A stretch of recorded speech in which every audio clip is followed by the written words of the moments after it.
নমস্কার বন্ধুরা, আজকে সকালবেলায় আমার এক বন্ধুস্থানীয় ভদ্রলোক টেলিফোন করেছিলেন। তিনি বাংলাদেশে একটা কলেজে অধ্যাপনা করতেন। আমাদেরই সমসাময়িক, হয়তো একটু ছোট হবেন। তিনি অধ্যাপনা যখন করতেন সেই সময়ে তার ছেলে মেয়েকে এদেশে পাঠিয়ে দিয়েছিলেন। তার স্ত্রী অধিকাংশ সময়ই ছেলে মেয়েদের সাথে থেকেছেন, আর তিনি ওদেশে হাত পুড়িয়ে রান্না করে খেয়ে সারা জীবন অধ্যাপনা করেছেন। তারপরে রিটায়ারমেন্টের পরে এদেশে চলে এসেছেন। ছেলেরা এসেছিলেন, কেউ ক্লাস 7-এ পড়তেন, 8-এ পড়তেন, এরকম সময়ে তারা এখানে এসে চাকরি বাকরি পেয়ে গেছেন। তার নামে নোটিশ এসেছে, তার স্ত্রীর নামেও এসেছে। তাই তিনি সকালবেলায় টেলিফোন করে বলছেন যে আমরা তো সাপের মুখে পড়ার ভয়ে দেশ ছেড়ে চলে এলাম, কিন্তু এখন তো এসে দেখছি যে বাঘের মুখে পড়ে গেছি। আমাদের বাংলাদেশে, তিনি বলছেন যে বাংলাদেশে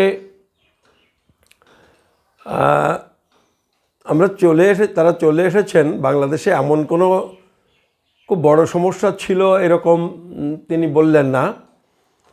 যেটা বললেন, ছেলে মেয়ের ভবিষ্যৎ, ভারতের মতো দেশ, সেখানে লেখাপড়া শিখে সুযোগ সুবিধা অনেক বেশি। তারপরে মুসলিম মেজরিটি দেশ, ভবিষ্যতে কি হবে হবে না। যদিও একই সাথে বললেন যে চাকরি করতে গিয়ে তার জীবনের অভিজ্ঞতা যে খুব খারাপ এরকম নয়। তার কথাটা খুব গুরুত্বপূর্ণ বললে মনে হলো। তিনি বললেন, সাপের মুখ থেকে বাঁচতে কি বাঘের মুখে এসে পড়লাম। আসলে সে দেশে যত সমস্যাই থাকুক, সে দেশে তো তারা বলেনি যে তোমরা এদেশে অবাঞ্ছিত। কিন্তু এই সমস্ত মানুষেরা মুসলমান প্রধান দেশ ছেড়ে হিন্দু প্রধান দেশে এসেছেন নিজের দেশ মনে করে, হিন্দুদের দেশ মনে করে। কিন্তু এখানে এসে তারা নানাভাবে বুঝতে পারছিলেন কার্যক্ষেত্রে, বহু ক্ষেত্রে, কিন্তু এই নোটিশ পাওয়ার পরে মনে হয় তাদের মনটা খুব ভেঙে গেছে। তো এখন বিষয়টা হলো, এই যে নোটিশগুলো এসেছে, এই নোটিশ বিজেপি দুদিন আগেই বলেছিল যে টেকনিক্যাল মিস্টেকের জন্যে এইটা হয়েছে। এখন টেকনিক্যাল মিস্টেকটা কি, এটা আমাদের একটু বোঝা দরকার। আর একটা বিষয় আমাদের বোঝা দরকার, সেটা হলো আজকের আনন্দবাজারটা যদি আপনারা পড়েন, তো আনন্দবাজারে দেখবেন এখানে প্রসেনজিৎ বসুকে উদ্ধৃত করে একটা খবর বেরিয়েছে। আসলে আনন্দবাজার যখন কাউকে উদ্ধৃত করে খবর দেয়, তখন তো আমরা মনে করি যে খুব গুরুত্বপূর্ণ বিষয়। কিন্তু ঘটনাচক্রে এই প্রসেনজিৎ বসু আমার খুব পরিচিত মানুষ, এবং কয়েকদিন আগে, কদিন হবে, 1 থেকে 1.5 মাস হতে পারে, প্রসেনজিৎ বাবু আমাকে টেলিফোন করে বলেছিলেন যে এই যে নাগরিকত্বের প্রশ্ন, এই প্রশ্নে একটু বসে আলাপ আলোচনা করা দরকার। ওনারা একটা সংগঠন করেন, ওই কা এনআরসি বিরোধী একটা মঞ্চ, আমরা নাগরিকত্বের আন্দোলন করি। উনি আমাকে বলেছিলেন মানে ঠিক এর আগেও আরেকটা মিটিংয়ে, সেইখানে ওই কাস্ট সেন্সাস নিয়ে একটা মিটিং হয়েছিল, সেখানে আমাকে কিছু বলার জন্য ডেকেছিলেন, সেইখানে কথা হয়েছিল। সেই দিনই তিনি বলেছিলেন একসঙ্গে একটু বসা যাক, যদি আগামী দিনে একসঙ্গে আন্দোলন লড়াই সংগ্রাম করা যায়। আমি বলেছিলাম খুবই ভালো, একসঙ্গে উদ্বাস্তুদের এই সমস্ত সমস্যা নিয়ে কথা বললে তো ভালো হয়। তো আমরা বসেছিলাম, এবং এটা বসেছিলাম তার কথা মতো। তিনি জায়গাটা ঠিক করেছিলেন লবণ হ্রদে। আপনারা নাম জানেন সুখবিলাস বর্মা, তিনি একজন কংগ্রেসের নেতা, দুবার এমএলএ হয়েছিলেন, আইএস অফিসার। আমাদের ওয়েস্ট বেঙ্গলের এক সময় কোনো দপ্তরের সেক্রেটারি, স্পেশাল সেক্রেটারি এগুলো ছিলেন, প্রধান সেক্রেটারি হয়েই তিনি রিটায়ার করেন। উনি বলেন ওর বাড়িতে আমরা বসি। আর ঘটনাচক্রে আমি যখন কংগ্রেসের সাথে কথা বলছিলাম এই নাগরিকত্বের প্রশ্নটা নিয়ে, তখন কংগ্রেসের পক্ষ থেকে ওরা দায়িত্ব দিয়েছিল সুখবিলাস দাকে, যে সুখবিলাসবাবু আপনি সুকৃতিবাবুর সাথে বসে, সুকৃতিবাবুর কাছে অনেক কাগজপত্র সবই আছে, এই বিষয়টা স্টাডি করে একটা নোট পার্টিকে দিন এবং একটা চিঠি তৈরি করে কেন্দ্রের ঊর্ধ্বতন নেতৃবর্গের কাছে আপনার চিঠিটা পাঠান। ফলে এই যে প্রসেনজিৎবাবু একসঙ্গে বসার ব্যবস্থা করলেন ওই সুখবিলাসদার বাড়িতে লবণ হ্রদে, তার আগে সমস্ত কাগজপত্র, সংবিধান, নাগরিকত্ব সম্পর্কীয় যে আইন, সিটিজেনশিপ অ্যাক্ট 1955, এই সবগুলি সুখবিলাসদা একটা পার্টিকে, কংগ্রেস পার্টির মতো একটা পার্টিকে পরামর্শ দেবেন। ফলে এইগুলো সব পড়াশুনো করেছেন, পড়াশুনো করে ওই সব চিঠি লিখেছিলেন, তার মতামত পার্টিকে জানিয়েছিলেন। ঠিক তার পরের ঘটনা, মানে তখন ওনার বিষয়গুলো খুব জীবন্ত তার কাছে। সেই সময় আমরা বসেছিলাম। প্রসেনজিৎবাবুর সাথে শরদিন্দু বিশ্বাস এসেছিল, ওরা দুজন একসঙ্গে আন্দোলন করে। শরদিন্দুর এখন নেতা হলো প্রসেনজিৎবাবু। আর আমার সঙ্গে ঘটনাক্রমে গেছিল ওই ডাক্তার সজল বিশ্বাস। ও শুনতে পেয়ে আমাকে বলল যে কাকু আমিও একটু যাব এই আলোচনায়। তা সেই আলোচনায় একটা পর্যায়ে গিয়ে সুখবিলাস দা এতটাই বিরক্ত হলেন, মানে যত আইনের ব্যাপারে কথা, যত যে কথা প্রসেনজিৎবাবু বলেন, একটা অর্বাচীনের মতো কথাবার্তা আমার মনে হয়েছে। এটা সুখবিলাসদার মনে হয়েছে কিনা আমি জানি না। তো 1-1.5 ঘন্টা 2 ঘন্টা আলোচনার পরে শেষ পর্যন্ত সুখবিলাসদা আর প্রসেনজিৎবাবুর কথা শুনতে চাইলেন না।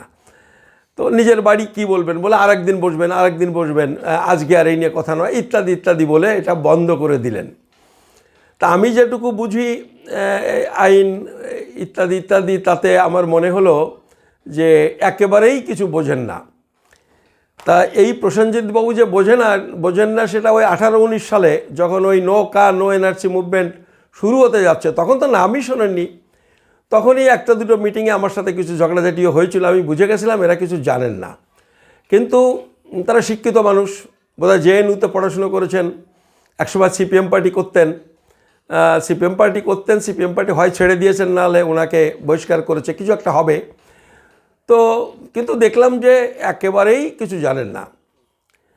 কিন্তু ঘটনা হলো তার নামে কিছু কিছু রিপোর্ট, বেশ কয়েকটা রিপোর্ট, 3-4টে তো বটেই, আনন্দবাজার তাকে কোট করে তার কথায় বা তিনি যে বিবৃতি দিয়েছেন এটা ছেপেছে। আমি এটা 2-3 বছরের কথা বলছি। অর্থাৎ এই আনন্দবাজারের সাথে তার কোনো একটা যোগাযোগ আছে। ফলে এই যে রিপোর্টগুলো আসলে সেই সব সূত্র ধরে এই রিপোর্টগুলো হয়েছে, যে কারণে আমি না চিনলে আমারও মনে হতো যে আনন্দবাজারের রিপোর্ট মানে হচ্ছে এটা একটা খুব গুরুত্বপূর্ণ বিষয়। আসলে এইসব রিপোর্টের যা লিখেছে, যেহেতু আমি খানিকটা বুঝি বলেই বলছি, এরা রিপোর্টগুলোও ঠিকমতো করতে পারছে না এখনও অবধি। আমার অভিজ্ঞতা, আমি বেশ কয়েকটা, একবার অধীর চৌধুরীর সাথে একটা সাংবাদিক সম্মেলন এই নিয়ে, সেখানে 30-35টা ক্যামেরা সব ক্যামেরাবন্দি করলো, শেষ পর্যন্ত একটা প্রশ্ন কিন্তু কেউ করলেন না। মানে প্রশ্ন করতে গেলেও বিষয়টা সম্পর্কে একটা ধারণা থাকা দরকার, আমাদের কলকাতার সাংবাদিকদের সেটা নেই। ইভেন এই যে 5 তারিখে আমাদের সংবিধান বাঁচাও মঞ্চ, জাতীয় কংগ্রেস এবং সিপিএমের যে প্রেস ক্লাবে যে কনফারেন্স হলো, আমরা যেটুকু যা বললাম, বলার পরে সাংবাদিকদের বলা হলো যে আপনাদের কোনো প্রশ্ন থাকলে বলুন। তা সেদিনও এরকম, মানে এত ক্যামেরা একটা সাংবাদিক সম্মেলনে, এত সাংবাদিক, এটা দেখা যায় না সচরাচর, কিন্তু একটা প্রশ্নও এলো না। তার মানে তারা এটা বোঝেন না, এখন অবধি বোঝেন না। তো এরকম একটা অবস্থাতে কিন্তু মুশকিল হলো, এই আনন্দবাজার পড়ে আমরা তো অনেকখানি শিখি, অনেক কিছু জানি। তো যাই হোক, আমি বলছি এই সমস্ত রিপোর্টের উপরে খুব ভরসা বিশ্বাস করার প্রয়োজন নেই। প্রত্যেকটা জিনিস আপনারা যুক্তি দিয়ে বোঝবার চেষ্টা করবেন, সেইটাই সবথেকে ভালো। তবে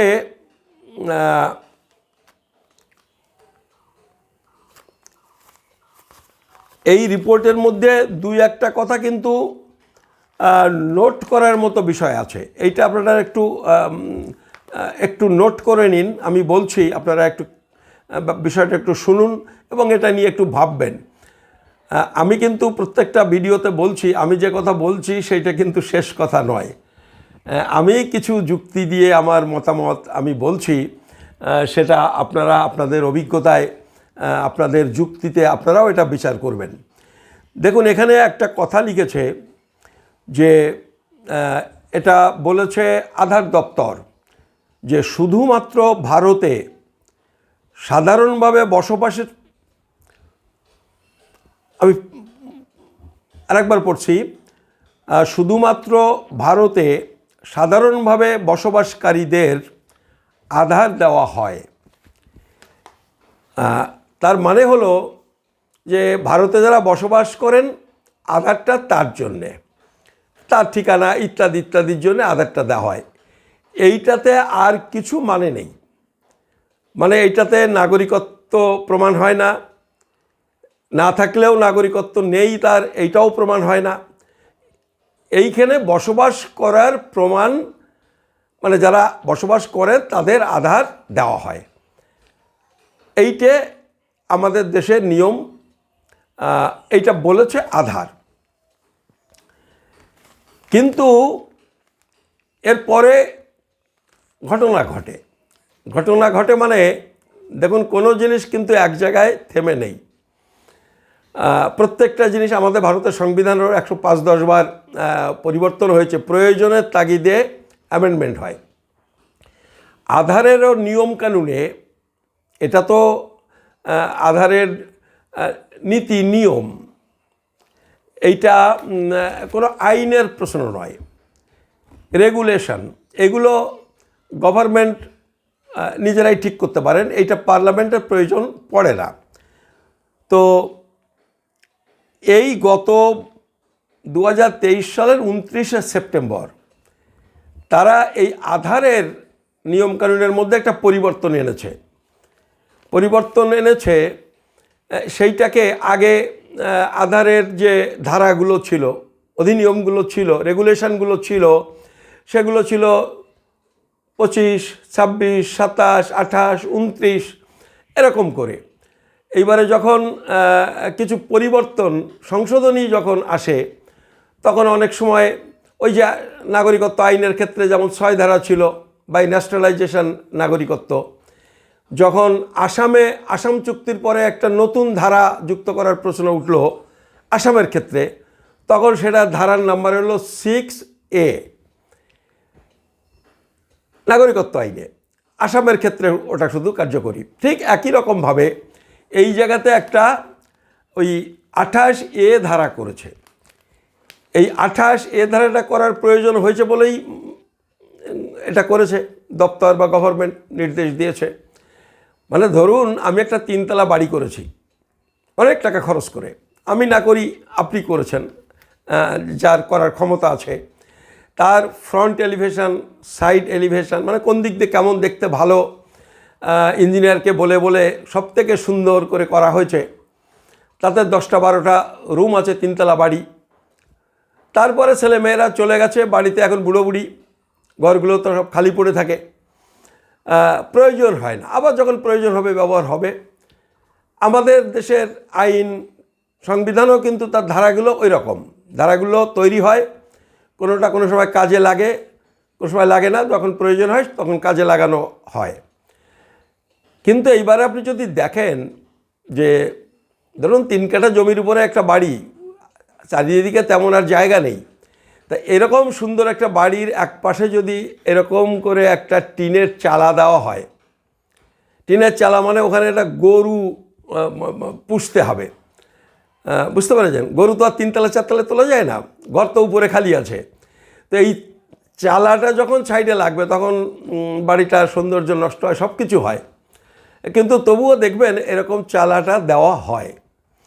তো এই চালাটা যখন দেখবেন তখন কিন্তু নিশ্চিত বুঝবেন যে এই চালাটা কিন্তু পড়ে থাকবে না, এই চালাটা কিন্তু কাজে লাগবে এবং কাজে লাগানো হবে, কাজের প্রয়োজনে এটা করা হচ্ছে। ছেলেমেয়েরা বলেছে বুড়ো মা বাবা আছে, একটু টাটকা দুধ খাওয়া দরকার, তাই গাই পুষবেন, কিনলে তাতে জল মেশানো, কী মেশানো, ইত্যাদি ইত্যাদি, সেই জায়গা থেকে এই প্ল্যানিংটা হয়েছে, মানে ওইটা কাজে লাগবে। আমাদের দেশের এই সংশোধনীগুলোও কিন্তু তাই। দেখেন নাগরিকত্ব আইনে অনেক ধারা আছে, তার মধ্যে 2(1)(b)টা ওই যে তৈরি হলো মানে ওটা কাজে লাগাবার জন্যে, এবং সেইটা নিয়েই কিন্তু এই 20 বছর লাঠালাঠি চলছে, ওটা কিন্তু একটা অ্যামেন্ডমেন্ট। আবার এই যে 28(a) ধারা যেটা হলো, এইসের আধার 28(a) ধারাতে কী বলেছে যে ঠিক আছে ভারতে বসবাসকারীদের জন্যে, তার মধ্যে গভর্নমেন্ট ঠিক করেছে বা গভর্নমেন্ট আধার দপ্তরকে বলেছে তুমি এর মধ্যে একটু ভাগাভাগি করো, যারা ভারতে বাস করে তার মধ্যে তো দেশের নাগরিকরাও বাস করে, অনবরত দেশে বিদেশিরা আসেন চলে যান, ফলে এই বিদেশিরা যে আসেন তারও একটা হিসেব রাখো, এবং এই তাদের হিসেবগুলো থাকবে এই 28(a) ধারাতে, মানে বিদেশিরা যারা আসছে যাচ্ছে এই হিসেবটা থাকবে 28(a) ধারাতে। তাহলে 28(a) ধারাতে যখন সেপ্টেম্বরে তৈরি করেছে তখন তারা নিশ্চয়ই একটা খোঁজখবর শুরু করেছে যে তাহলে আমরা যাদের আধার ইস্যু করেছি ভারতে বসবাসকারী, তার মধ্যে ভারতীয়রা যারা বাস করেন তারা থাকুন একদিকে, আর 28(a) ধারাতে বিদেশি যারা তাদের আমরা আলাদা করে নিই। এখন এইটা যখন আলাদা করতে গেছে তখন বিদেশি কারা এটা কি করে হিসেব করবে? এই বিদেশি কারা সেটা হিসেব করতে হয়তো পাসপোর্ট দপ্তরকে বলেছে তোমরা 20 বছরের সব হিসাব দাও, 30 বছরের হিসেব দাও, একটা সময় বলেছে গভর্নমেন্ট বা আধার দপ্তর তার সুবিধা মতো যে এই সময়ের মধ্যে কারা ভারতে এসেছে। আবার হয়তো বর্ডারেও এই সমস্ত যখন ভারতে ঢোকা হয় তখন নথিগুলো থাকে, তাদেরও হয়তো বলেছে যে তোমরা ভারতে এই 10-20 বছরে 30 বছরে কারা ঢুকেছে তারা হিসেব দাও। এই হিসেবগুলো আগে তো খুব কঠিন কাজ ছিল, কিন্তু এখন তো হয়ে গেছে কম্পিউটারাইজ, খুব সহজে তারা এইগুলো আলাদা করে এদের পাঠিয়ে দিয়েছে। পাঠিয়ে দিয়ে এইবারে যে আমাদের দেশের 100 কোটি 120-30 কোটি এই যে আছে আধার, তার মধ্যে অত তো লাগে না, তাদের হিসেব আছে কোন এলাকায় বাইরের লোকজন আসে যায় না, ফলে ধরুন এই ওয়েস্ট বেঙ্গল বর্ডার এলাকা যেগুলো, এইগুলোর আধার যাদের ইস্যু করা হয়েছে তাদের সাথে এবার ওইগুলো টালি করে দেখছে, যেটা টালি হয়ে গেল, টালি যেটা হয়ে গেল সেটা বুঝে গেল এরা বিদেশি পাসপোর্ট নিয়ে এসেছিল, ফলে এইগুলো হচ্ছে 28(a)তে তারা ফেলে দিয়ে বলছে এবার কারা আছো, এখনও কারা বৈধভাবে আছো, কারা অবৈধভাবে আছো, এইগুলো বোঝার জন্যে যারা বৈধভাবে আছে তারা পেয়ে যাবে, যারা অবৈধভাবে আছে তাদের ব্যাপারটা কি করবে সেটা তো আধার দপ্তর করবে না, কারণ আধার দপ্তরের কাজ এটা নয়। গভর্নমেন্ট যদি আধার দপ্তরের এই তথ্যগুলো নেয়, নিয়ে তারা বুঝতে পারবে যে কারা বৈধভাবে আছে, কারা বৈধভাবে নেই, এবং তারা যদি কোনো সিদ্ধান্ত নেওয়ার, কোনো ব্যবস্থা নেওয়ার, সেই দপ্তর নেবে। কারণ এটা আধার দপ্তরের কাজ নয়, আধার দপ্তরের এখতিয়ার নেই। কিন্তু ইনফরমেশানগুলো হয়তো এখান থেকে, এই যে ইনফরমেশানগুলোর কথা বললাম, এটা তারা নিয়ে নিতে পারে। তো আমার যেটা মনে হয় যে এই যে এই বিষয়টা আপনারা একটু খেয়াল করুন। সবাই হয়তো খেয়াল করেননি, আমরা খেয়াল করেছি কিছু মানুষ। কিছুদিন আগে সরকার একটা গেজেট নোটিফিকেশান করেছে, করে সরকারের কাছে তো হিসেব আছে কোন এলাকায় বাংলাদেশি লোকজন বেশি বাস করে। তারা 30-40টা ব্লক, পশ্চিমবঙ্গের 30-40টা ব্লক, সেইটায় একটা সমীক্ষা চালাবার সিদ্ধান্ত নিয়েছে। মানে যাকে বলছে পাইলট প্রজেক্ট। মানে এই সমীক্ষাটা করে নিয়ে তারা এখান থেকে একটা আইডিয়া করে নেবেন যে কী পরিমাণ এরকম বিদেশিরা আমাদের দেশে আছেন বেআইনিভাবে, একটা আন্দাজ করার জন্যে, এবং তাদের কী নথি আছে কী নথি নেই। এই পাইলট প্রজেক্টের কাজটা থেকে এইটাকে একটা তথ্য সংগ্রহ করে তারা একটা নীতিমালা তৈরি করবেন। আমার মনে হয় সেই পাইলট প্রজেক্টের কাজের জন্যে হয়তো এইগুলো শুরু করেছিলেন।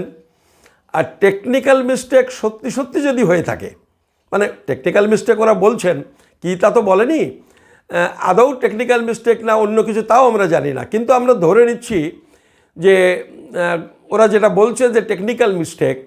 আমার মনে হয় টেকনিক্যাল মিস্টেক যদি হয়ে থাকে তাহলে এইটা হয়েছে, আধার দপ্তরকে বলেছিল এইটা তোমরা কালেক্ট করো, এই কালেক্ট করে রাখতে বলেছিল, গভর্নমেন্টের প্রয়োজনে তারা এটা ব্যবহার করবে। আধার দপ্তরের কর্মকর্তারা হয়তো আমি এটা হয়তো বলছি যে এইটাকে আরও একটু নিশ্চিত করবার জন্যে তাদের ডিঅ্যাক্টিভেট করার নোটিশ দিয়ে দিল। বলছে দেখা যাক কে ডকুমেন্ট জমা দেয় কে দেয় না, তাতে একটা আন্দাজ পেয়ে যাবে যে আসলে বেআইনিভাবে কত। এইটা হয়তো একটু কালেক্ট করে রাখবার চেষ্টা করেছিল যে গভর্নমেন্ট কখন কি চাইবে। এখন এইটা হয়ে গেছে ইলেকশনের ঠিক আগে, আর এইটা হয়ে যাওয়ার জন্যই মানে বলতে পারেন এটাও এক ধরনের কপাল ভালো, এই যাদের ডিঅ্যাক্টিভেট হয়েছে ইলেকশনের আগে বলে সবাই এটাতে তড়িঘড়ি যা একটা সমাধান হোক, ধামাচাপা দেওয়া হোক, একটা কিছু করার চেষ্টা করছে। তো এইরকম একটা ঘটনা ঘটতে পারে। আর এইটাতে ওই যে প্রসেনজিৎ বাবুর কথা বলছিলেন, এইটা থেকে এনআরসি করার একটা প্রক্রিয়া, অমুক তমুক, এইগুলো আসলে এগুলো কোনো অর্থহীন কথা। এগুলো বলতে পারেন একটু ভয় দেওয়ার জন্যে এগুলো বলা। এগুলো সংগঠন যারা করে তারা এরকম একটু করে, একটু ভয় পেলে লোকজন পাওয়া যাবে, মিটিং করে লোক হয় না। তো আসলে এনআরসির সাথে ওইভাবে সরাসরি যোগাযোগ নেই, কিন্তু গভর্নমেন্টের কাছে যে ডাটাগুলো আছে, তথ্যগুলো আছে, সে তথ্য তো যে কেউ, যে কোনো দপ্তর যখন প্রয়োজন হয় তখন তারা কালেক্ট করে এগুলো ব্যবহার করতে পারে, এটাতে তো কোনো সন্দেহ নেই। তবে এনআরসি করার ব্যাপারে আমি আপনাদের বলি যে আমাদের ওই যে রুলস 2003, রুলস 2009, এইটাতে কিন্তু এনপিআর কী করে হবে, এনআরসি কী করে হবে, এইগুলো একদম ক্যাটাগরিক্যালি বলেছে। প্রথমে এনপিআর হবে, তারপরে এনপিআর থেকে স্ক্রুটিনি করে তথ্য নিয়ে কিছু ভেরিফিকেশান যেটা দরকার হয় সেটা করে তারপর এনআরসি হবে। এইটা হচ্ছে নিয়মটা বলে দিই। আমাদের কোনো ঢাক গুড় করার কোনো ব্যাপার নেই। এটা গভর্নমেন্টের গোপনে করা, এটার কোনো অর্থ, এরা যা বলছে এটা হয় না।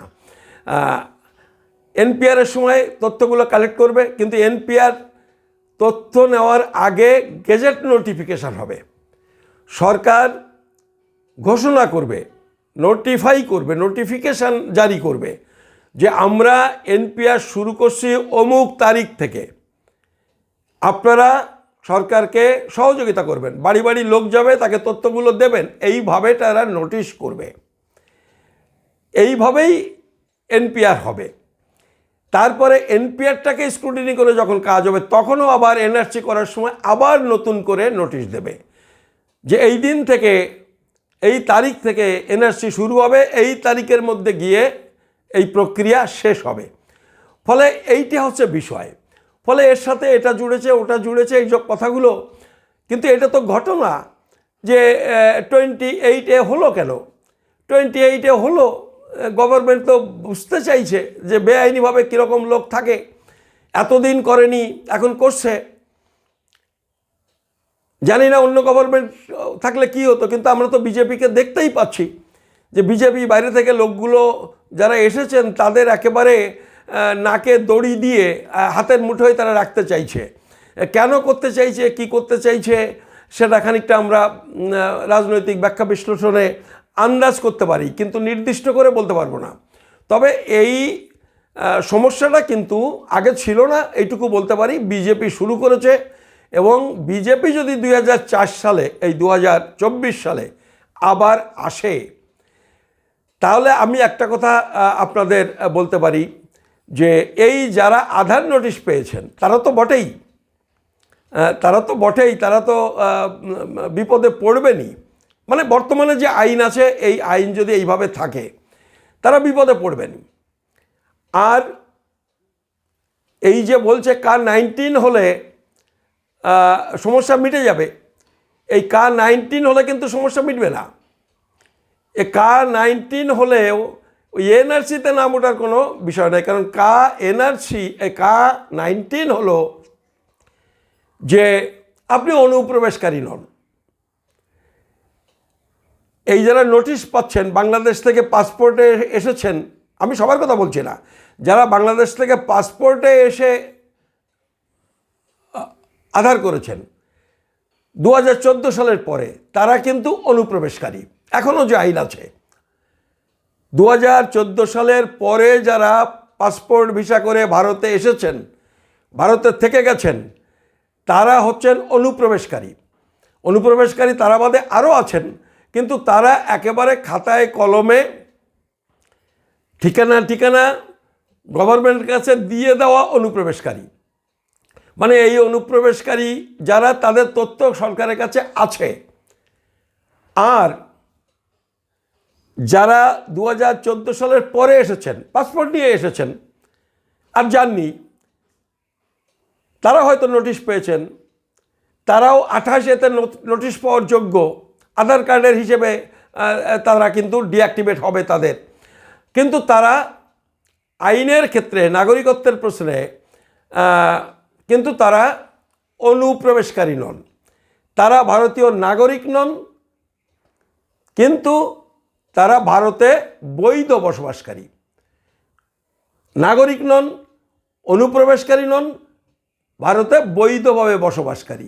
এই ভারতে বৈধভাবে বসবাসকারী, অনুপ্রবেশকারী নন, নাগরিক নন, তারা কারা?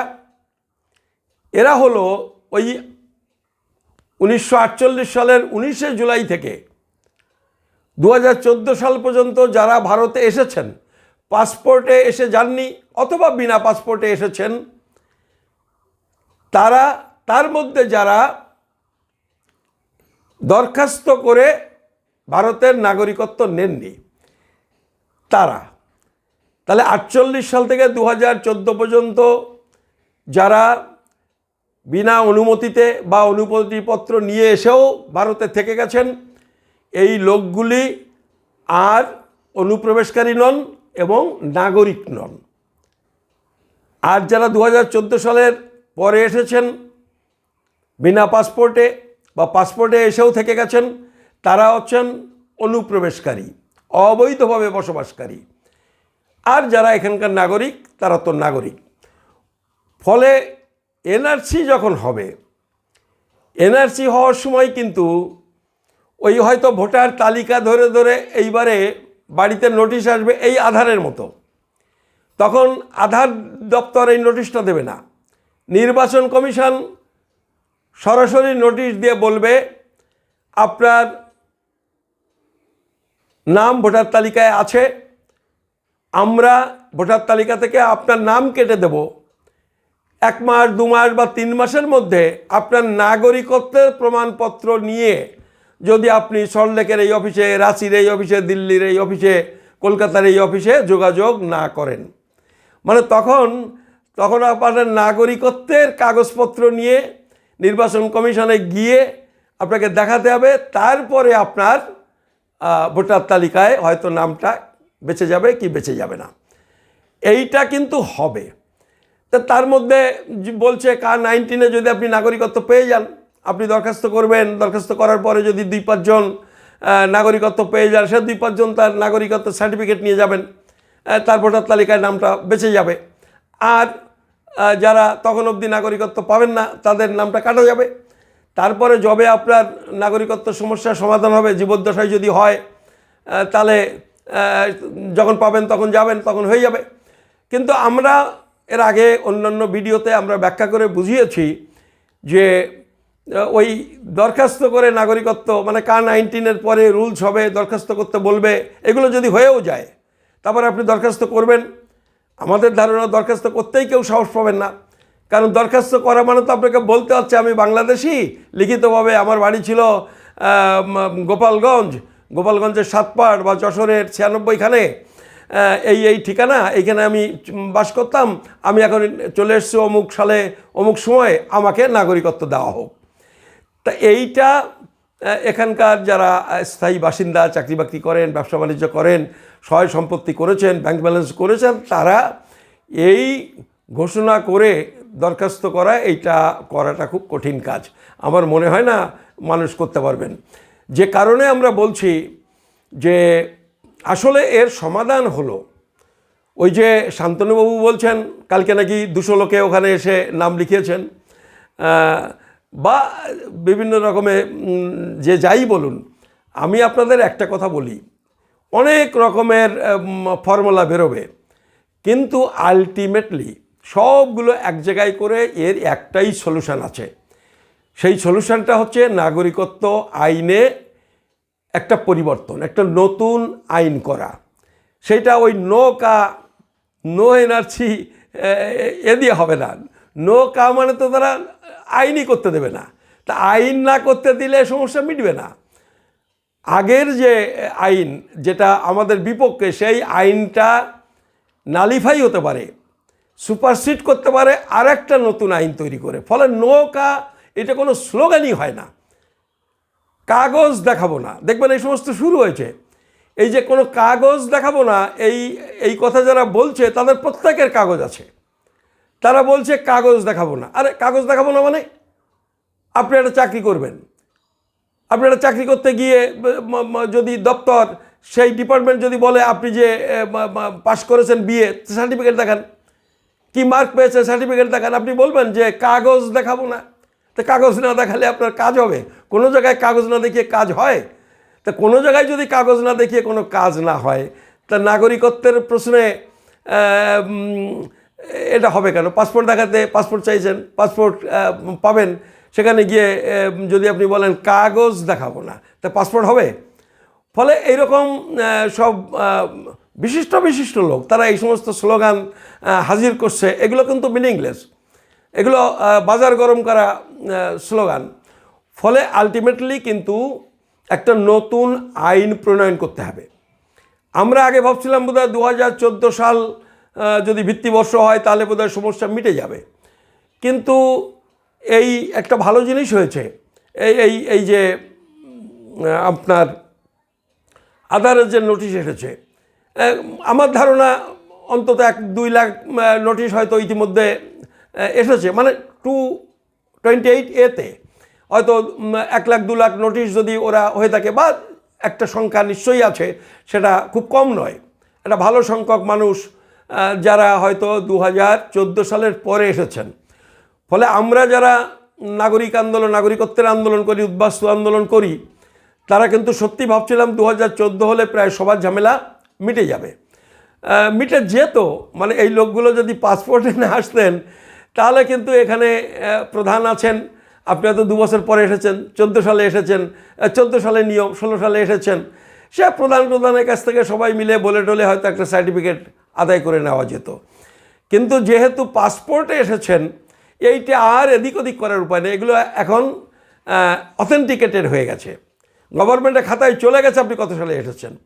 ফলে আমার মনে হচ্ছে এটা 2014 না করে এটা 2000 অন্তত 18-20 এইরকম একটা কাট অফ ডেট ধরে আমাদের নতুন করে আন্দোলনটা করতে হবে। কিন্তু আমরা এই যে একটা ডেট ঠিক করব যে আসলে কত কোন জায়গায় হলে মানুষের সমস্যাটা হবে না, কিন্তু সমস্যা হচ্ছে পোস্ট অফিসে গিয়ে জিজ্ঞেস করছি, বলছে এরকম গোছা গোছা